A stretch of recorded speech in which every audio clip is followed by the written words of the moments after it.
Hey everybody, welcome to Let's Coffee. My name is K.O. Geisha and I'm here today with Matt McLauchlan of Common Man Coffee Roasters. If you're enjoying our content, please make sure that you click on the like button and subscribe to our channel, and subscribe to us on Instagram, Yardstick Coffee on Instagram, and at Daily Drink Mag on Instagram. I would usually plug our studio, Honeycomb Manila, at this point, but we're not there today. We're actually in Singapore, and that kind of explains our kind of different setup from the usual episodes. But hopefully we'll have something a little different from this episode. And yeah, so we hope you enjoy it. It's McLauchlan. It is McLauchlan. Yeah. Matt McLauchlan. Yeah. And what is your designation here at Common Man? Having a chat. General manager is my role. Okay. Yeah. Executive director is technically my designation. Yeah, I remember we had a small discussion, but it was much longer. So when you say, would you say managing director? No, I mean, the only change is that I'm now one of the owners, which happened last year. Congratulations. Last year. Thank you, man. And that's the only reason for that title change. My role in the company is still the same. Generally, I manage. And how long have you been with the company? Coming up on 5 years. So I think 4 years and 10 months or something like that. How long has Common Man been around? Just over 6 years. So, okay. Yeah, so I joined up about a year and a half in. What was that like? I mean, coming into a running operation. Yeah, it was interesting, man. Like the startup phase was still in full force. Like we were still fairly new to the market. We still were finding our feet in a bunch of different practical senses, roasting and supply chain and logistics and our brand as well. Our brand story hadn't fully formed yet. The team when I joined was very small. I think it was only 3 people full time. So yeah, it was effectively from the ground up. The guy who I took over from, Andrew Kent, he did an amazing job starting it up, and he's a jack of all trades and can do almost anything in the coffee industry. So he was the right person for that startup phase, and got us off the ground and got some great accounts in from a wholesale perspective. And then the cafe team did an amazing job getting Martin Road to where it was when I took over, and also where it is now today. So all of those things set me up pretty well. But yeah, the last 5 years have been its own challenge, which has been really good. Well, that's kind of an interesting thing, because you're talking about different phases of the company. Yeah. Right? And you guys find yourself in a new phase now, opening up this place, which is what's the name you call it? The Barista Academy? Yeah, CMCR Barista Academy. How long has this been open? So this has been open for 3 months coming up. Oh, so really new. So quite new, yeah. And then you just flew in from Shanghai, and you guys have business over there. Yeah, we started roasting our wholesale operation and roasting over in Shanghai the start of this year. Mm-hmm. We have a number of accounts in Shanghai itself, and we're in the midst of preparing an academy space of our own over in Shanghai, and a small cafe to showcase what we do. And that's hopefully going to open after Chinese New Year. It's always a bit of a challenge in China. Chinese New Year is relatively early next year. So February, March is what we're looking at. Yeah. Here we are in Common Man's beautiful new Barista Academy, right? This is not the first coffee school, so as to say, here in Singapore or even in the area. It's not the only way to get education about coffee. Online, of course, is a big way. Books. What makes this mode of education different, and how do you make it special? I guess, what's the secret sauce? I think that it comes down to whatever we do. We try and build in our core values into that, and we're confident being able to say that our core values sort of set us in a unique space in the market. One of the big differences functionally with this space, or our curriculum, is that we try to keep things fairly bite-sized. We're really catering to the industry first and foremost. So our content is not days in length, it's hours in length. We try to keep it feasible for a barista to do their morning shift and then come in the afternoon, or a bartender to do their evening shift but come beforehand to do some coffee training. Really allowing our wholesale partners to be able to send baristas and still manage their schedule. So in that respect, the members of the public that come in, they experience the same thing, where they have a short 2 or 3 hour course, and then they can add on modules as they go. So we have sort of 6 or 7 courses that they can choose from, and they can piece them together into a full curriculum if they like. But you're right, there's plenty of other ways to get this information, to get this learning. Online's a really good one, blogs, video tutorials, etc. I think they all augment what we do here, but it's hard to find an alternative or an equivalent to getting your hands on one of these machines and really trial by error learning. Yeah, so sometimes you see barista schools or education places, and they're kind of like they're set up in baby steps, right? And here you got the you jump straight to Synesso MVP Hydra, and this is the S200, right? Yeah. So some pretty fancy machines. Fancy, yeah. Yeah, to get started with. I mean, we've always talked about how very little trumps quality. When we talk about coffee, we're really talking about 3 key ingredients: the beans itself, obviously, which we try and take care of as a wholesale roaster; the barista, which this academy tries to take care of, but the equipment is such an important part of that whole formula. And there's no better place, we think, for people to experience quality equipment than in this academy, where we have hundreds of people a month coming through here and using the equipment. So, it was a pretty easy decision to put industry level, or even higher than industry level machines into our academy for people to experience, even members of the public. Yeah. In the landscape of learning about coffee in Singapore, where do you see the importance and the role of the barista school in this market? I think that Singapore's been a fairly active market with respect to coffee education. I think that the consuming public are interested. They already have a taste for our end of the coffee industry, the specialty coffee end. They have a really good understanding, off the back of some hard work from the people in the industry, not only us, obviously, but plenty of other guys that do a great job of representing specialty coffee. So the consuming public have this understanding and this desire for more, and can go out and have the resources and means to go out and learn in schools like this. So it's always been a relatively strong part of our brand to offer that training to the public. But we've always been a little bit hindered by our training spaces being relatively small, so not able to cater to larger groups. We get plenty of interest from corporates and team bonding events and schools that potentially want to send their kids to sort of get a taste of what the F&B industry can provide. Even specifically hospitality management schools wanting to outsource some of their coffee education. And so this really represents an evolution for us, being able to do something a little bit more at scale in our barista training program. By really looking for the right space, dimensions, proximity to MRT in town, and all that kind of functional stuff. And we landed on this space, and honestly we couldn't be happier. It's obviously it's quite nice, but it's also a really just good size to be able to cater to larger group trainings, which we get a lot of requests for, and just to expand our training program. I think one of the coolest things about this space is that you can't mistake it for a cafe. Oh yeah. I don't know if that's a good thing. Well, I mean, I think that some people still do, which is interesting for us because we get to have that conversation. We're not in a cafe, but we do have some coffee, and we usually sling out some coffee. But so you will sell people retail here?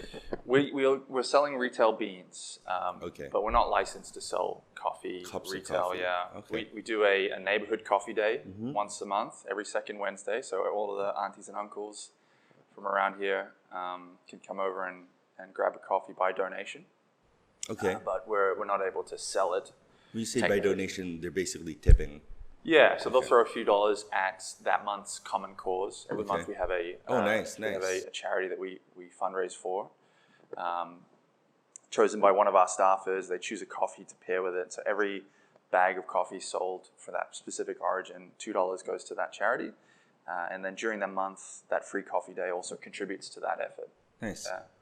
One of the things that drew us to this location was the community feel. I mean, it's a fairly well-known community in Singapore.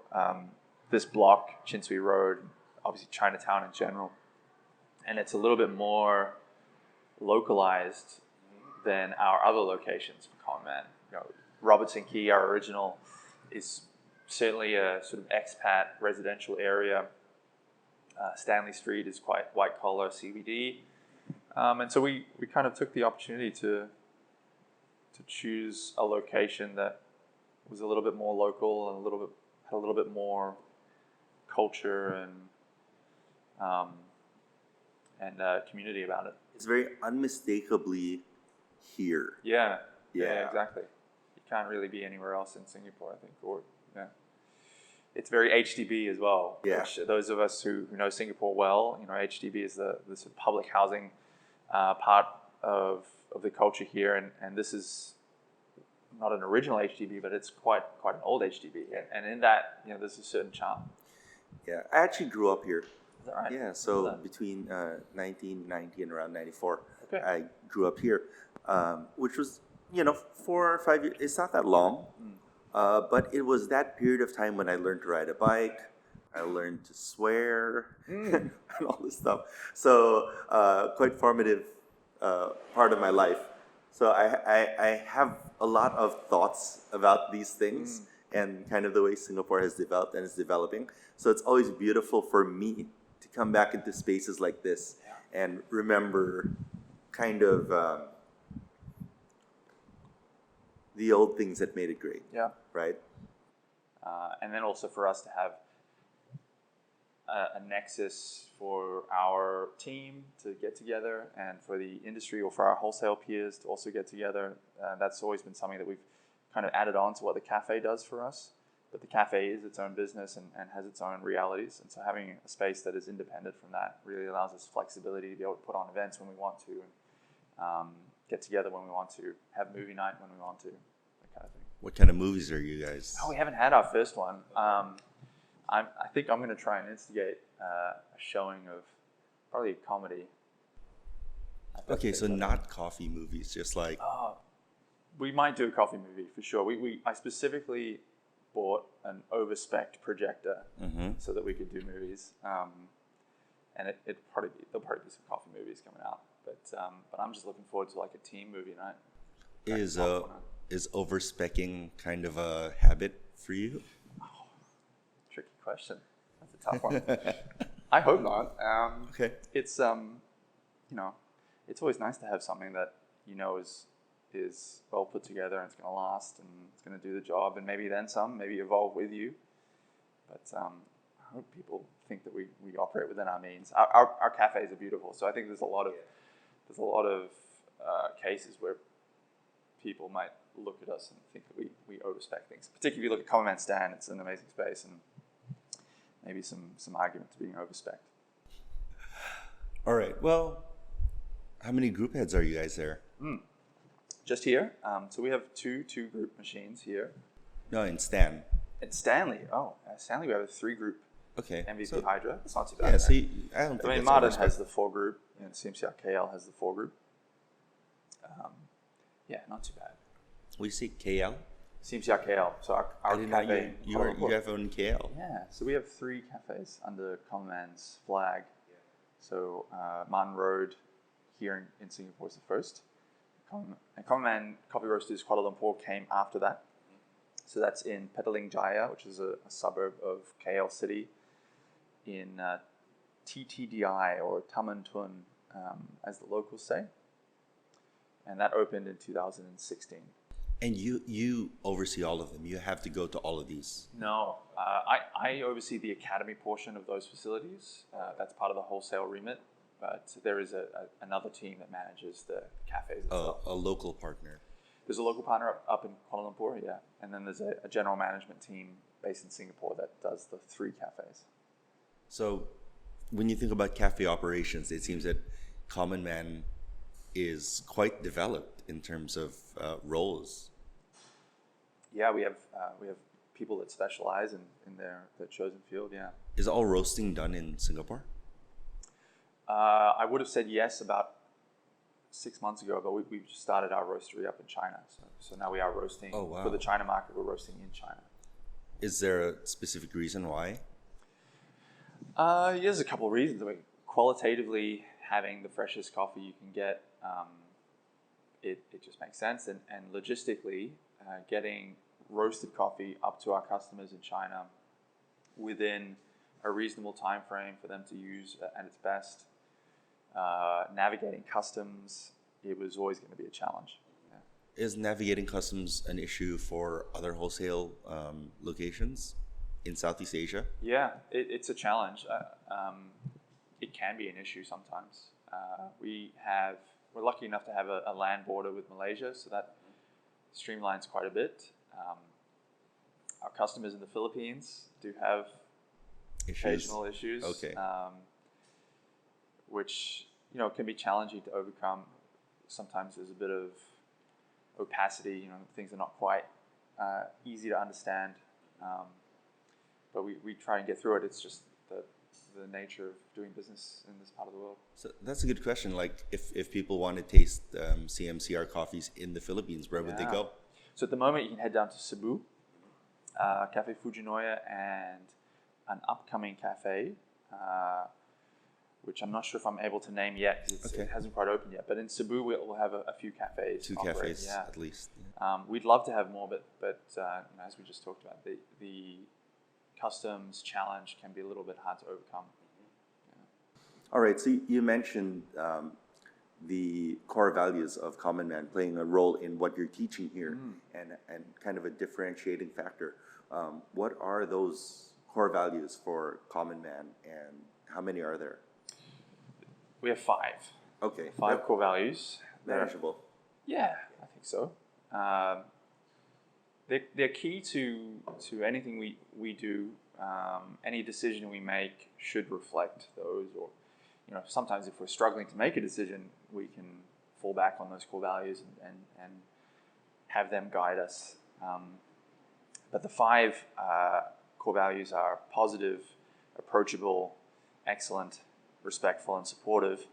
The acronym is PAIRS. So usually we'll talk about PAIRS quite a bit in our meetings. But specifically for the Academy, our core values of approachability and supportiveness is what this facility really represents to us. Supportiveness in that this is really made for our wholesale partners to support them to be their best, and also equally made to allow for the public to really come in and experience what specialty coffee is and what it means and how it should taste, we think, and to be as approachable as possible. And that's why this space is designed the way it is. It's supposed to be a comfortable space rather than, a lab space or an austere kind of imposing space. It's really meant to be almost somewhere that you can lounge and chill and relax and hopefully take in some learning. So you said, how specialty coffee should taste. How should coffee taste? So let me clarify that coffee is subjective and people can like a certain way of coffee and that is absolutely fine.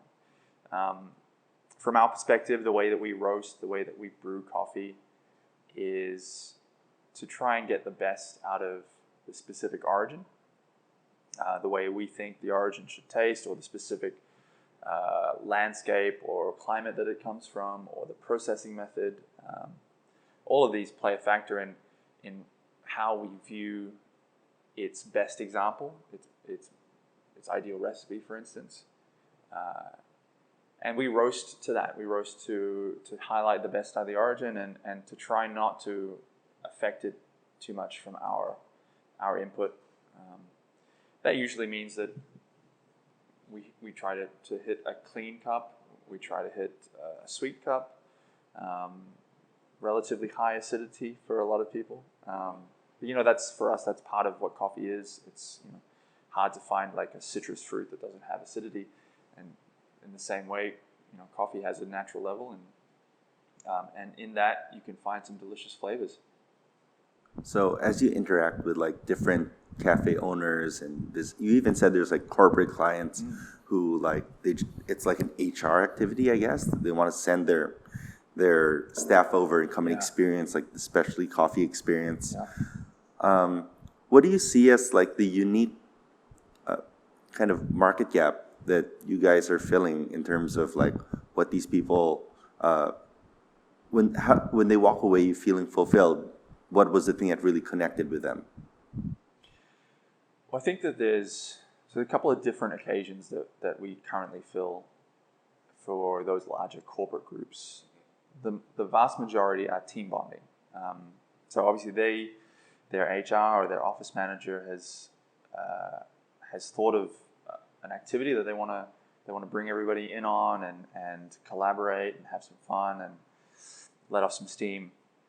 And what we're able to do here, which is really exciting and really good fun, is to bring coffee into that collaborative environment, have people split off into certain teams, and for instance, have a manual brewing group and have an espresso or latte group, and then come back in and try and maybe gamify that experience so to provide that sort of team bonding element. So you're seeing that like there are people that be doing one group over here, Yeah. all espresso, Yeah. and then over there on the other side, they're doing like brewing, pour overs. Exactly, yeah. So the nature of this space, the way that we designed it, is that we can open the space up. It's about 110 square meters. And so we can have maybe about 30, 35 people in here in separate groups. So they can be doing a manual brewing activity and espresso latte art activity, and then come together and maybe do an impromptu triangulation competition or an impromptu latte art throwdown. And they walk away from that feeling like they've taken some learning. Usually they do. And maybe there's a winner amongst them that throws the best latte art or has the best sensory experience. Which you'd get in like a triangulation. Exactly, yeah. Like a cupping contest. So when you say triangulation, for those maybe who have not heard of triangulation, what goes on in a triangulation contest? Yeah, so triangulation involves a number of sets of coffees, each of them having 3 cups, where 2 are the same coffee and 1 is the odd one out. And the whole intent is that a taster would go through and taste each set and pick that odd one out and pull it away from the group. And they either get it or they don't. And you add up the scores and find a winner, maybe by time or maybe just by score. Cool. All right, so that's kind of like the fun side. But in terms of filling a need, what have you been finding is the kind of the thing that the market here has really needed from a school like this one? I don't think that there are many schools that can provide the capacity that we have now with that element of sort of fun and engaging content.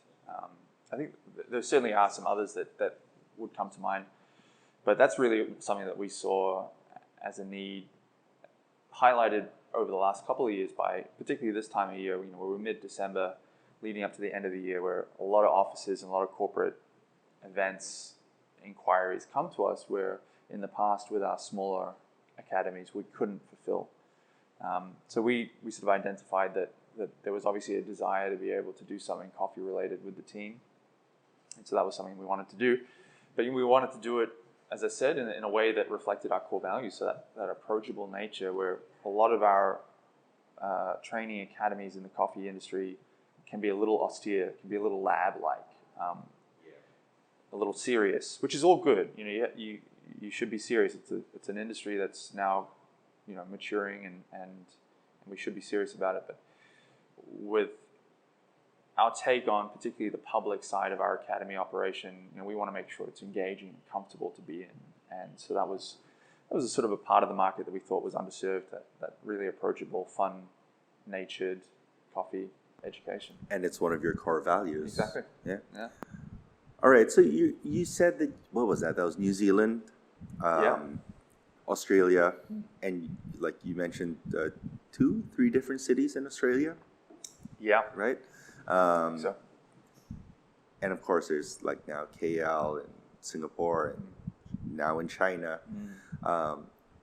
When you came here from Australia, dropped in Singapore coffee scene, we actually see, I think, heavy influence from Australia in the Singapore specialty coffee scene. But that's kind of also, developed and changed over time. How would you describe like the current state of the Singapore specialty coffee scene? I think it's of an incredible quality. I go back to Australia fairly regularly, and people will talk about Melbourne being the mecca, particularly for espresso coffee.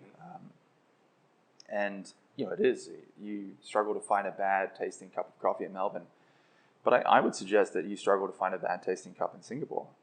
I think that there's some fantastic operators here in this relatively small market that make quality work for them. And I think we're lucky, although sometimes it doesn't feel like that, but we're lucky to have a market that appreciates it, that goes and seeks out quality. So that allows those of us that want to aim for that want to offer something good to be incentivized and to continue to develop and grow. I think Singapore surprises, or should surprise, a lot of people who haven't been here to try the scene out and to experience some of the cafes around, of the quality, that it rivals, as I said, Melbourne or London or Seattle. I think that Australian influence has really developed the espresso scene. I would love to see more filter being appreciated. It's something that I think is still a little foreign to a lot of the consuming market.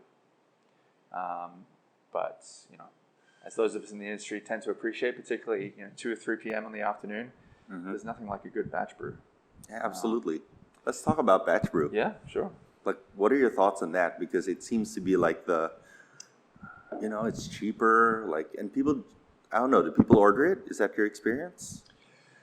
I mean, relatively in our menu, it's a fairly small amount that we go through, but we do see there are some die-hard batch brew fans that want something quick and easy and out the door. I'm a huge fan of batch brew. I think operationally, it's obviously very easy to execute for a cafe team. I think it's fairly forgiving as far as recipe and all of the usual parameters that you might take into account when you're making coffee. I think it's fairly easy use. And then for a coffee lover to understand, it usually will brew something a little heavier than our usual filter recipes. And so it kind of sits in between a long black strength and a filter coffee strength. And so for a coffee consumer that's used to drinking long blacks, but maybe wants something a little bit more easygoing in the afternoons, I think it's an obvious option. How do you guys do your batch brews? So we use a Mako Brew F60M, which is a batch brewer that brews up to 2 liters. And the guys will be brewing every hour and a half or every 2 hours, depending on how that goes through. The urns keep it at servable temp for that long. And we're usually using an Espresso Roast, but at a longer brew ratio and Espresso Roast that sort of suits that format, something a little bit more vibrant, a little bit more complex. Single origins, for sure. And yeah, they tend to be delicious. Yeah, easy going. I think you and I have very similar philosophy around batch brew. We do that as well, Espresso Roast as well. We use the Fetco XCS 2131, and I swear by it. Again, longer ratios. Yeah. And we use a blend that's heavily Guatemala women Tenango, cut with some Colombian. Yeah. But we call that blend Daily Coffee number 6, right? And basically, we've just been going through different daily coffees over time, and it's what in our heads people, it's that middle ground, right? Things that people want to drink all the time. And it's really great for like developing customers, right? Yeah. It's something you understand and they can get through really quickly. Yeah. Do you find that that performs better in certain formats? Because you have several different cafe formats. Do you find that maybe in a quicker service format that does better, or do people that pop in get a quick latte or espresso? I find that I don't see many people taking away batch brew. I see a lot of people that maybe don't want to have their coffee taken away or on the run. They maybe only have 15 minutes to sit and enjoy that before they start work or take a break in the afternoon. I see a lot of people coming to our cafe and enjoying it. So I think for us, we've seen the most success in cafe, albeit in a very quick experience for the customer. We have batch brew in our partner cafes in Tiongbu bakeries, so they have batch brew operations, and they do a lot more takeaway, particularly in their mall retail outlets. I don't see the batch brew being as prevalent for them. I think that those that want batch brew, they sort of want that ritual. They'll have 10-15 minutes sitting down with it, enjoy it, and then leave. So I don't know. I think at the moment in Singapore, it's probably at that stage where there's a certain niche that like it, and they sort of like the ritual of it, and they'll come and enjoy it. When we start seeing some takeaway batch brew orders, I'll know that more and more people are switching over to our way of thinking about it, hopefully. Very cool. So we talked about how Singapore was influenced quite a bit by the Australian scene. It's kind of take on a life of its own culture. As you go out, how do you see Singapore influencing other areas, other regions with its own coffee culture?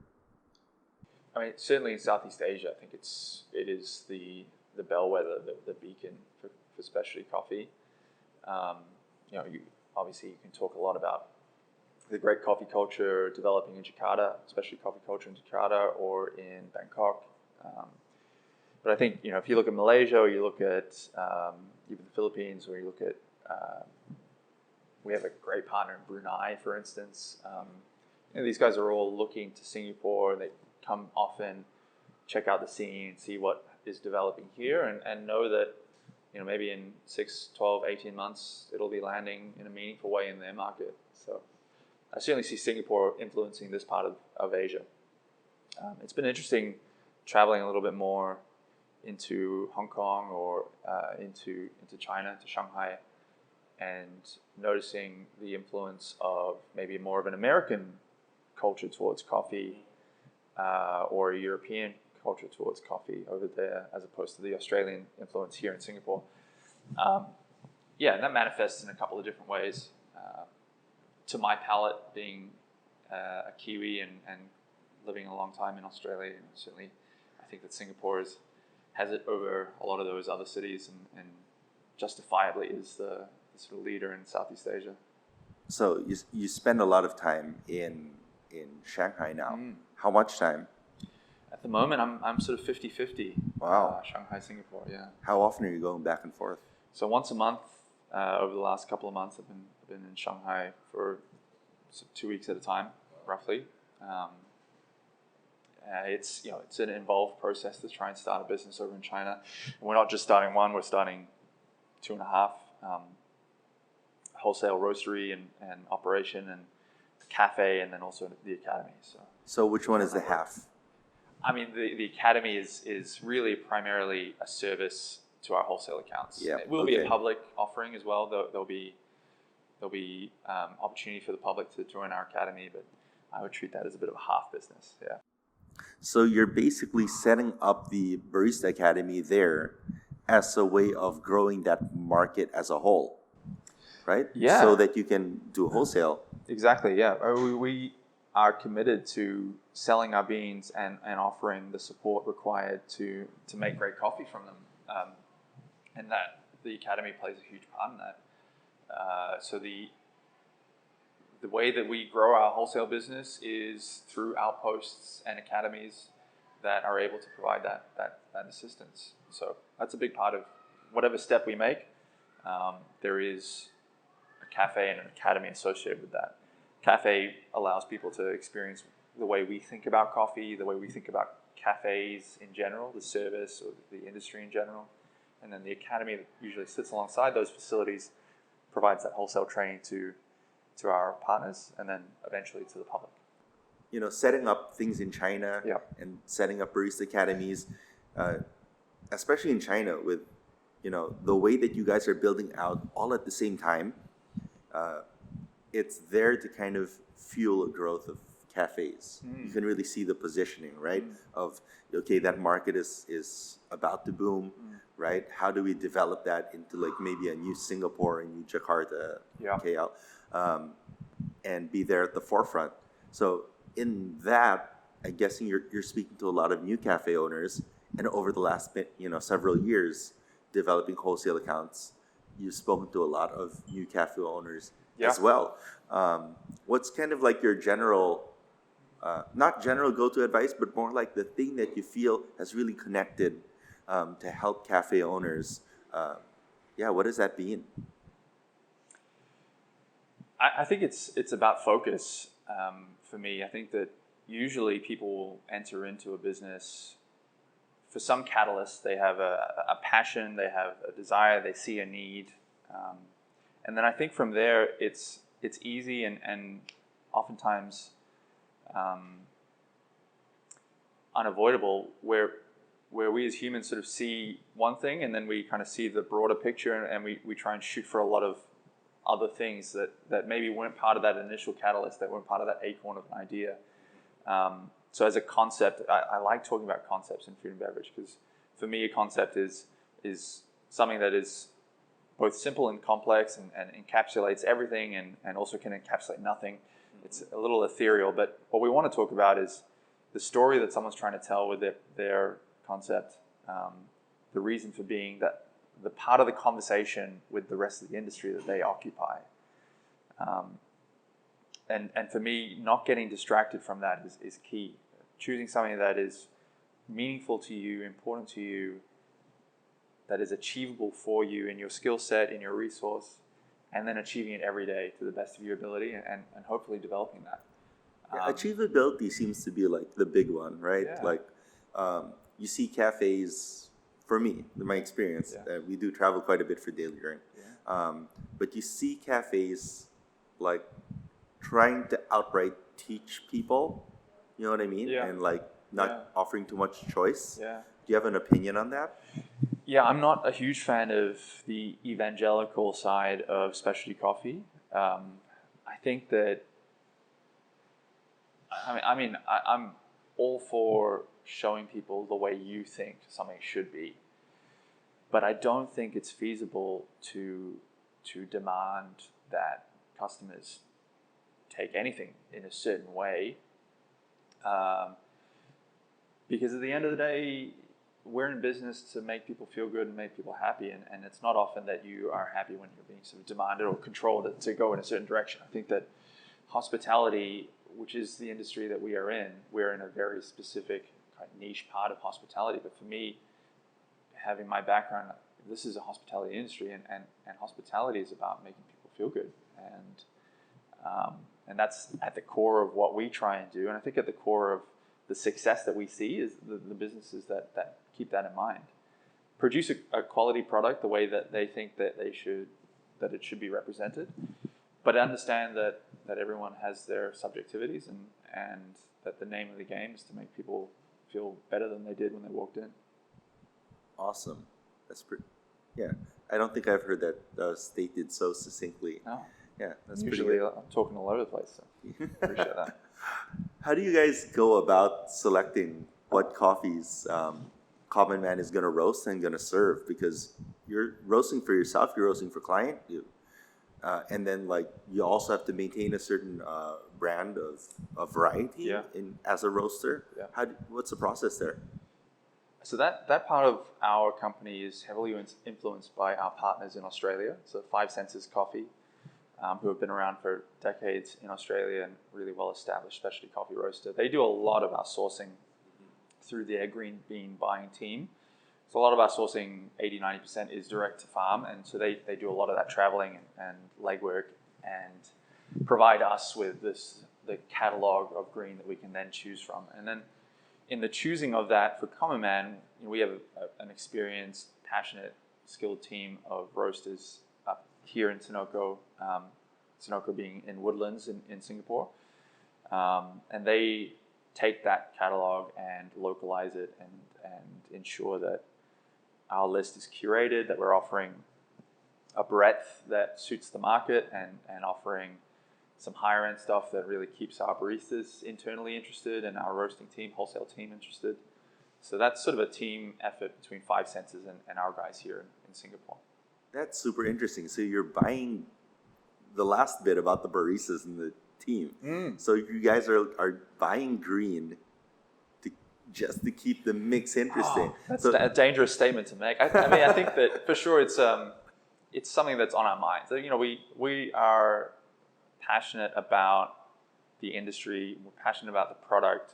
We want to make sure this industry has a bright future.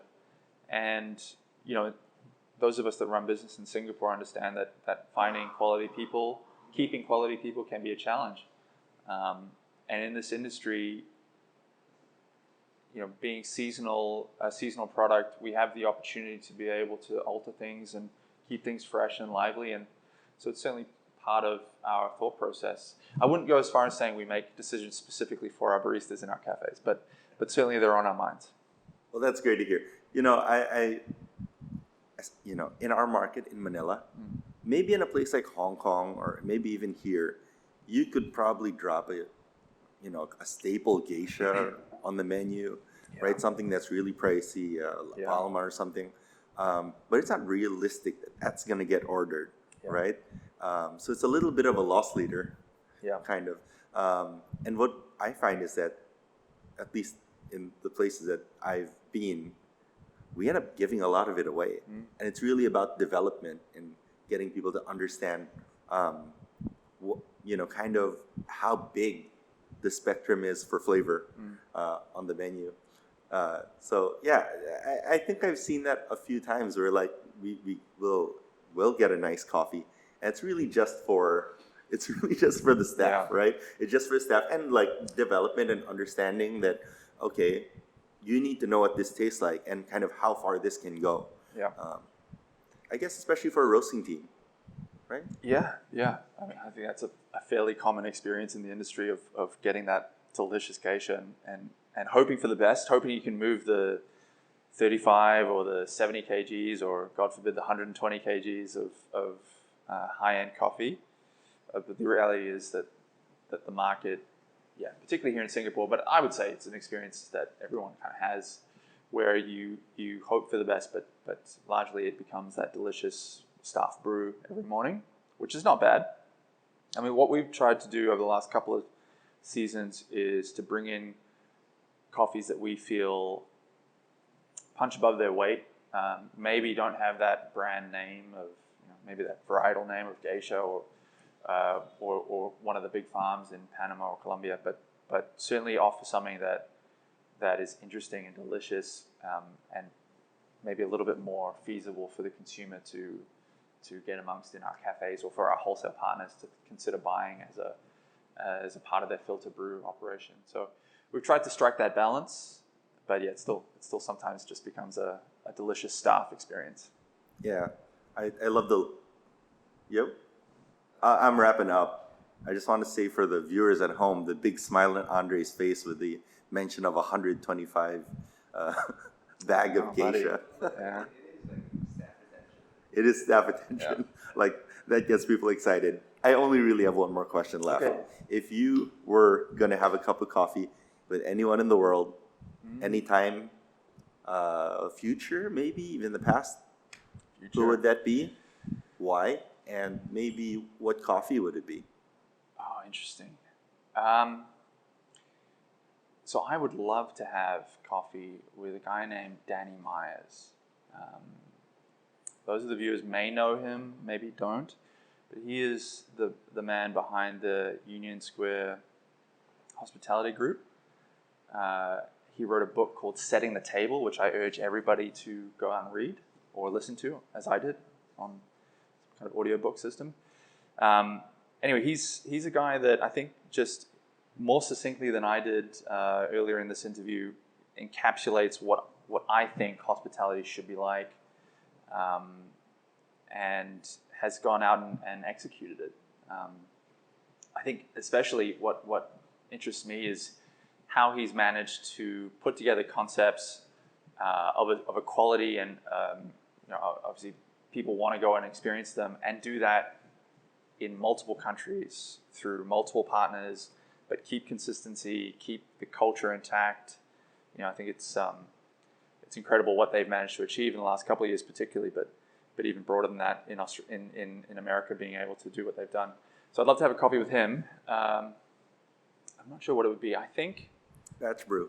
it would be a batch brew for sure. It would be sort of 3:30 p.m. mug of batch brew, probably African, maybe one of our Long Miles coffee project Burundis, something like that. Maybe like a natural Burundi from Long Miles. And what does that taste like these days? Delicious. It's a whole bunch of white stone fruit, peaches and nectarines. Super sweet, super clean. Yeah, even through batch brew. Beautiful.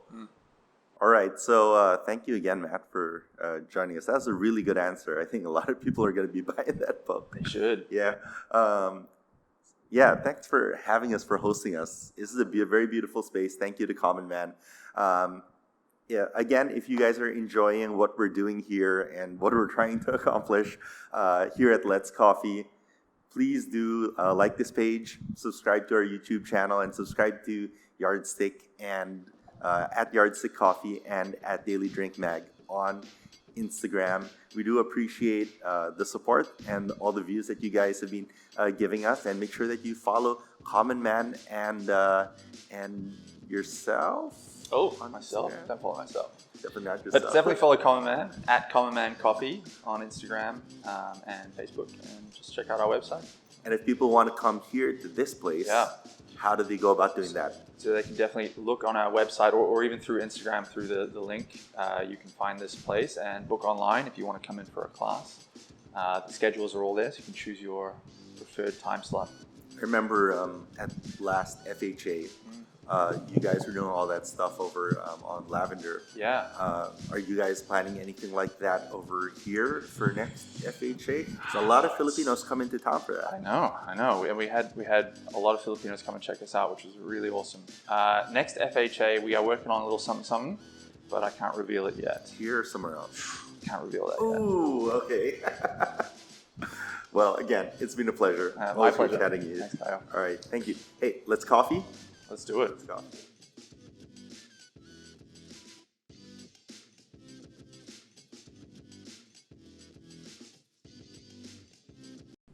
I'm doing another clap in 3, 2, 1. That's what a clap's supposed to sound like. That was strong.